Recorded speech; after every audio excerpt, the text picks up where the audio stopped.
Hello, everyone. I'm Brian Tonsoni from Delphi Bracketology. Joining me tonight to discuss our NCAA brackets, our junior Jesse Scowden. Hi, Jesse. Hey. And our math teacher, Ty Schuler. And attempting to call in is our junior, Daniel Jakes. We have been having some technical issues here in the Delphi area with getting onto the call. So I hope that we can give our listeners enough of a show tonight. And so let's get started. We meet every week. We have 2 weeks till Selection Sunday. We're anxious to see how our selections work out. We talk quite a bit during the day, and we want to try to guess what the NCAA committee is going to do come NCAA tournament time. We have some number 1 and 2 seeds to discuss tonight. Our overall number 1 seed is Kansas, followed by number 1 seed Virginia, number 1 seed Villanova, and number 1 seed Oklahoma. Following that, in our number 2 seeds, we have Michigan State, Xavier, Miami of Florida, and Oregon. Those are our top 8 seeds. Jesse, what do you see there? What are you thinking about our 1 and 2 seeds that we have? Like I said before, that number 1 seed is up for grabs for anyone. It seems like every time we put someone there, they lose. Yeah, but I could see possibly an Oregon getting that 4th number 1. Okay, we put Xavier in, they lose, and then we've had Oklahoma in there. They lost first, then Xavier lost. So as Jesse said, we've had a lot of trouble with that that 1 seed. Ty, what do you see as far as our number 1 and our number 2 seeds? Well, I like our number 1. I think the only thing maybe with number 2, I think we might have to consider Utah before the day's over. They're playing pretty well right now. I think if any of the number 1s could switch, I could see Oregon. They're on a nice little roll, and especially if they go into the Pac-12 tourney, I really like their odds of if they win that, they could get bumped up to that other number 1. But those are really the only 2 teams I think that could possibly switch some positions. Yeah, I think some people, if they looked at our bracket, might be surprised that we have a North Carolina down at 3. When you look, they've only have 3 top 50 wins, and some of those are home. I know they beat Miami of Florida and beat them pretty soundly. I wouldn't be surprised to see North Carolina make a run. If they win the ACC tournament, they could possibly get that 1. That's the only team I think outside of these top 1 and 2 seeds. For our listeners, if you're listening, we really want this to be for our students, and right now our students are having technical difficulties with the video. So as they correct those at their locations of this video conferencing, we'll add those back in. If not, you're just going to hear a couple of old men talk basketball. But we're gonna forge ahead nonetheless. So those are number 1, 2 seeds. Ty, we've been talking all week. The seeds probably from number 10 through number 22. And that would be midway through the 3rd seed to the midway through the 6 seeds. There's a lot of confusion, a lot of close resumes. One team has this going for them, another team has this going for them. What do you see in those 3, 4, 5, 6 areas that you think might change, or that we had seeded a little bit incorrectly this week? Well, I don't necessarily know if we seeded anything incorrectly, but you're right. I mean, just the volatility of those seeds are just, it's all over the place. And, if somebody's planning on getting a perfect bracket picked right here this year, I think it's going to be, a little bit out of the ordinary. But, I don't know. I think Iowa's kind of on a downhill slope, as far as a Big Ten team. They started out well, but they've really lost some games down the stretch. A couple teams I like maybe, moving around. California's playing really well. They had a couple big wins this week. But you got, Texas A&M in there, Baylor. I mean, there's some good teams out of the Big 12 that can make a statement and maybe move up a couple seeds. But, you get too much predicting on that, and then somebody gets beaten and they get dropped down. But, I think there's a few teams in there, if they really want to make some changes like, Purdue and Kentucky, those type of teams there, they're going to have to win out in order to get bumped up. I think some teams are pretty much locked in their situation, but time will tell. Some of these teams will go in hot into their conference tourney and get beat in the 1st or 2nd round, and they'll be knocked down a little bit. So we'll just have to wait and see. I realized this weekend, you look at a 5 or 6 seed and you think, okay, that's not as good, but that's top 25 teams. There's 4 seeds per line at the 6th seed. That's the top 24 teams. you're a pretty solid team if you're a 6 seed. Maybe not as good as your 2 or 3 seeds, but there's nothing to really be upset about if that happens. California's coming. Arizona's dropping a little bit in that area. I think a team like West Virginia is pretty solid. I would be surprised if they went anywhere 2, 3, or 4. I think your Big Ten teams, you're absolutely right, are very hard to. I think Maryland slid a little bit. Yeah. Iowa is really struggling. They need a win. Indiana has a weak non-conference resume and really has only 4 top 50 wins. Purdue might be the best of all of them, and they're sitting in that 5-6 range, right? I mean, they have 6 top 50 wins, and they beat Michigan State. So I think it's going to be interesting to see. And I had a headache yesterday trying to figure out, I think Texas is too high. They have 10 losses. How can they be a 3 seed? But who's going to replace them? Duke lost. Maryland lost this weekend. Those are our 4 seeds. Texas A&M, all right, they're not bad. They have 4 or 5 big wins, but boy, they went on a streak where they lost. They were 2-8 in a 10-game streak at some point. So is that a top 4 seed? Yeah. There's questions with every team on this on this seed line 3 through 6, and these teams are guaranteed to be in. We're not talking about the bubble teams. We're talking about 3 through 6, and not necessarily understanding how to place them in order. And I think you're right. When we hear Lenardi make that call on that Sunday, I think it's going to be confusing. Yeah. I mean, not confusing. We're just going to see we have someone at a 4, and the NCAA committee, not Lenardi, but NCAA committee will have it at a 6. So I don't know how close these bracketologist people are going to be, but we'll see. We have Jesse back in. How you doing, Jesse? Hey, good. Can you hear me? Yeah, I can hear you. We were just talking about the 3 and 6 seeds, those teams in the middle, how it's tough to compare them. What do you think about those seeds? Well, NCAA's committee is going to have fun with that come selection Sunday. Yep. Any teams in there that you think will move up or move down? I think Texas could probably move up big time with a strong performance in the tourney. Mm-hmm. Yeah, and they play tonight. They play Kansas. They win tonight. They're definitely that 3 seed. Mm-hmm. That's gonna be a big game. I don't know what to do with Duke and Kentucky. Jesse, what do you think of Kentucky?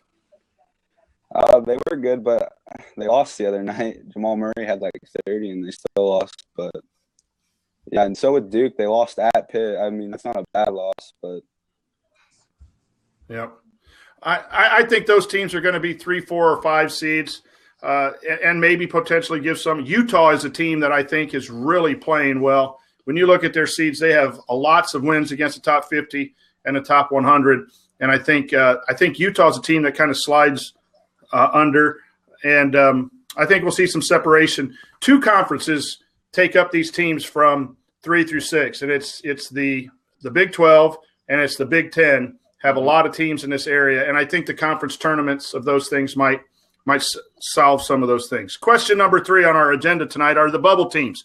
Those last 6 teams we have in, the 6 teams we have out. What do you think? Who's playing well? Who's not? Who has to win a couple games? Jesse, what do you think about those teams that are on the verge of either being knocked out of the tournament or maybe put into the tournament? I think Michigan probably needs to get one more win, and I'd say they're probably in. Mm-hmm. Butler is going to – I think they've got some work to get in as well. I think Alabama right now is – I'd say in, but yeah. The bubble team's interesting because, one loss can knock you out. Michigan lost twice last week, I believe. I believe it was twice last week. Last win was against Northwestern. What do you do with them? I think Michigan, I think Butler, I think VCU, I think Alabama. I think these teams are NCAA tournament teams, but they don't have really great resumes. Ty, what do you think? See, I think Alabama, I think they've done enough work. I think they've beat enough good teams. I think they're in. Michigan, I still think they need some more wins. I don't think they have enough wins yet to be in. And a Butler's really kind of riding the coattails of Purdue since they beat Purdue early, and Purdue's having some success beating some good teams. I think that's helping Butler. I think Butler will find themselves in the tournament as a solid, as of, VCU. That's kind of a toss-up yet. I don't know. I have Florida. I think Florida's going to be out.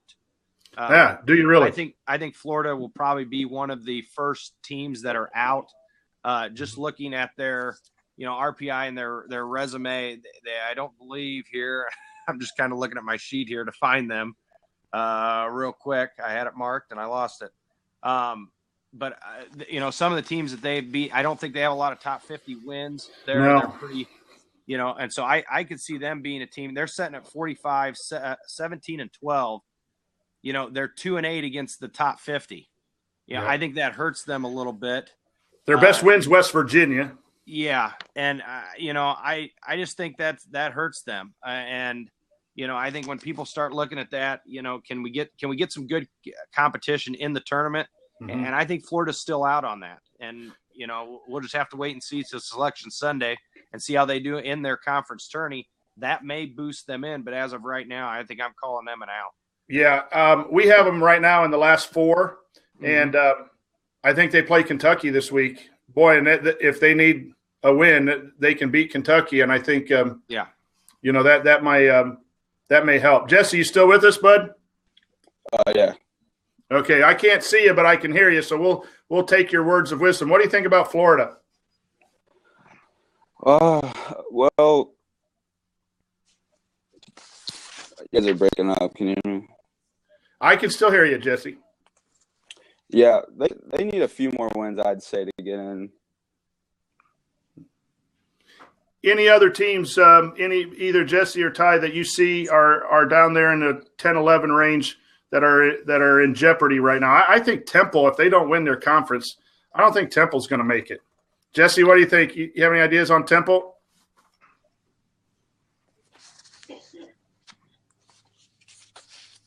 Can't. Okay. All right. We might.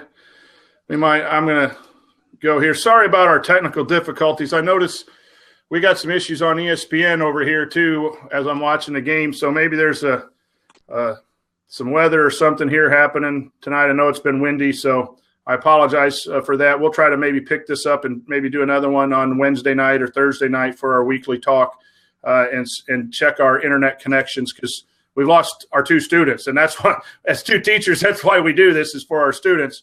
So, but we'll keep talking here. What do you think? Any other teams you're looking at either in or out? The A-10, we talked last week, Ty, on the A-10 and the American Conference teams are really in there. Temple, Cincinnati, Connecticut, George Washington, VCU, all of those teams. And I think the conference tournament is really going to be important for those 2 as far as who is in and who is not in. Yeah, I think you're right. For some reason, though, the committee just loves Cincinnati, and I mean, year in and year out, they seem to be always finding themselves in as a second team in their league, or if they win the tournament, they're in by an automatic bid. But I think for some of those teams, it's going to come down to their conference tourney, and they may be just a one team conference, getting represented. Yeah. I mean, it's a weird year. I mean, let's face it, it's a weird year. There's no favorite. Absolutely. See what happens.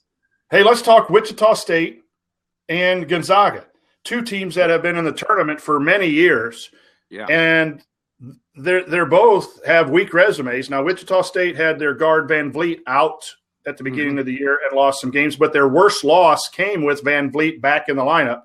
But they've started to win a lot of games and win a lot of games big towards the end.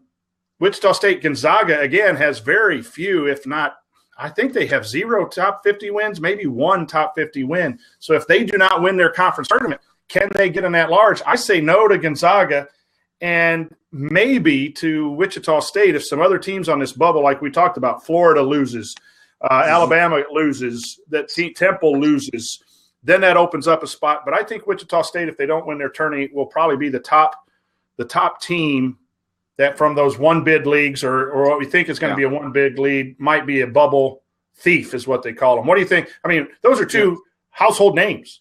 Yeah, and, I think a lot of times, you hear it all the time. People say you're control your own destiny.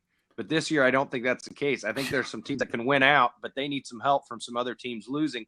And I think those 2 teams are perfect examples of that, that they're going to need some help. Gonzaga's, they're struggling this year. I mean, like you said, they're a household name. Everybody expects them to be in every year.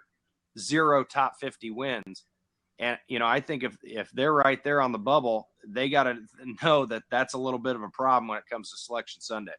Yeah, I agree. And those are going to be hard teams to not see in the tournament. Let's go to question number 4, Ty, our state teams. I think Purdue, Indiana, Notre Dame are definite locks for the tournament. I think Butler is right exactly on that bubble. They're either out, depending on who you talk to, or they're in, but at 11, maybe a play-in game. And then IPFW and Valpo have to win their conference tournament. Both of them are at the very top right now. That's why we have them in. They're the number 1 seed or the number 2 seed. But I don't think either team – Valpo might have an at-large bid, maybe, but I would think those Valpo, teams have to. Mm-hmm. I would think Valpo probably would over IPFW. IPFW right now is tied for their conference, lead. So, but they're going to have to win it. They haven't been around Division I long enough, I think, to get that reputation of being a team that can be in. So I think they're going to have to win that. But I think Valpo. They got, I think, a 16-3 record or 13-3 in their conference. They're leading the conference by 3 games. I think that even if they don't win that conference tourney, I think they have a really good chance to get an at-large bid. It might be a play-in for an 11 seed, but they'll be there, and I really think that they'll get that nod if they don't win that conference tourney. So we'll talk the 3 main lock teams, Purdue, IU, and Notre Dame. Like I said, I had Purdue as a 6. I think they're really a 5 seed. Some people have them as a 4 seed. And I probably had a little bias and thought, well, IU beat them and Iowa beat them twice. How can I move them up? But head-to-head really doesn't matter. It is total body of work. And you might make an argument that Purdue is better than Iowa, better than Indiana, better than Notre Dame for the whole body of work. What do you think? I think you can make an argument of that, and and that's coming from a Purdue guy, so I really like it when you say things like that. But I think their body of work, they are beating some good teams, some national powerhouses year in and year out. Now, granted, they do have some losses. I think the Iowa loss might keep them down because Iowa's starting to trail off a little bit. Mm-hmm. The Indiana loss is not going to hurt them, nor would it have hurt Indiana if Purdue would have beat them. So I think Purdue's going to be right there. I don't necessarily think a 4, but I think a 5 or a 6, and I think Indiana's in that same boat as being a 5 or 6 seed. I think you'll see 4, 5, or 6. I think Indiana, if they win 2 games and win the Big Ten outright and they beat an Iowa and a Maryland, that's really going to boost them ahead of some teams in the Big Ten. If they lose 2 and tie, I think they're in the 6, 7 range. And how can people at IU are really upset that how can you have a Big Ten champion who's a 5 seed? Well, we could have a 5-way tie in the Big Ten. And if it's a 5-way tie, Indiana is sitting at the 5th seed and playing on Thursday as conference champions. So, our fan base tends to get ahead of itself a little bit at times. And, but I think we're in the 5 or 6 range. I think that's where Indiana will rest. And I think Purdue will be in the 5 or 6. If any of them make a run in the tournament to the championship game, then maybe a 4. I think IU has a better chance of getting the 4 because they can win it outright tourney. Purdue should beat Wisconsin if they want to move up to a 4 or 5. If they lose to Wisconsin at home, that might do some damage. Notre Dame's struggling. What do you think of Notre Dame? I think there was some anticipation with Notre Dame being better than what they are. I think people had some high hopes for them this year, but they're sitting right now at 19-9. And, they haven't hit that 20-win mark yet. Now, granted, that's not the surefire way to get in the tournament, win 20 games. Maybe 15 years ago that might have been the case. But now, some body of work, they're just playing, kind of preventative basketball. I don't think they're looking to better themselves. They're not looking to hurt themselves with the way they're playing. It's just kind of an even keel. And, and I don't know, does that get you in this point in the year come selection Sunday? I think they're in, if you're breathing, you might get in this tournament. That's true. Yeah. We're talking about teams on the bubble that are 15-12 and they're still on the bubble. Yeah. That's almost unheard of. Ohio State has lost 10 games. They're on the bubble, although they're winning now. My goodness, there's some Clemson still being talked about as possible. Kansas State, UCLA, and these teams have lost 13 games, and we're still talking about them. I just find that amazing. They're 500 lower in their conference. I mean, like the NIT used to be. You had to be 500 to get in the NIT. It's almost meant to – and I just think we laugh, but it's kind of fun because it's parity, right? You're not seeing a 32-0 team beating up on everyone that's going to run through the tournament. I mean, you could have some major upsets and some high seeds getting to the Elite Eight in the Final Four. But, yeah, I think Purdue and IU will be the two top state teams, and I think they're 4, 5, 6 range. Okay, question number 5, our conference tourney. Which non-Power 5 conference tournament will you be watching? And the Power 5 are the Big 10, Big 12, SEC, ACC, and Pac-12. Which tournament do you think will impact the seeding the most? Well, I think you got two. I think you got to look at that. Something. They may only get one team in. They got a 2-way tie for first place right now. So, with IPFW, and plus IPFW is a state school. So you kind of always look for them, in hopes that the state schools do well. But, San Diego or South Dakota, I guess, is tied with them right now. So that should be a pretty good tournament. I think the Horizon League's another one, with Valpo leading that, just seeing how they do in the tournament. Do they lock in that automatic bid, or is the Horizon League going to get 2 teams in with the winner of the tournament plus Valpo? So I think there's 2 good tournaments there to watch.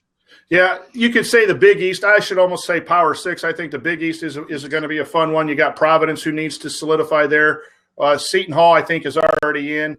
But I think we mentioned it earlier, the A10 with Dayton and Temple and George Washington and St. Bonaventure. There's some teams that are hanging around that if they make a run, they're going to get in the tournament. And I think Cincinnati, Temple, Tulsa, those are all teams that we have in and out. That conference tournament, the American Conference Tournament, will be one to watch. And the conference tournament starts tomorrow with some of the smaller conferences, so that'll greatly affect what we're doing. So I'll tell you what. I think go ahead. Go ahead. Those will be exciting to watch this year because the teams need to do well. They need to play well to get in because they're right there at that those bubble teams. So it's going to be good some of these smaller conferences. Yep. So, all right, I'm going to call an end to our show today. We are having all kinds of issues here in our town. My TV's cutting out on ESPN.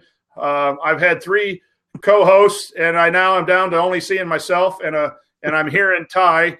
So again, this is not necessarily our best live broadcast because of the technical issues. We will get that hammered out, and we may come back Wednesday or Thursday evening, depending on what we can do and go over some changes in the brackets. I do appreciate, Ty, you taking some time. And to Daniel and Jesse, sorry that things weren't working out. We'll give it a test try maybe, and we'll work this out because this is really for you, the students, not for us old guys, although we enjoy it quite a bit. So hopefully our listeners can get a little bit of information about the upcoming tourney. Please check us out at delphibracketology.weebly.com. We have the updated bracket on there. We also have, and we can be reached at Delphi Brackets. I will try to tweet out changes in the brackets and big games so you can keep up to date with that. And again, we are at Delphi Bracketology from Delphi, fighting technical difficulties this evening, and we appreciate you listening, and we appreciate all of our participants. Thank you, and have a good evening.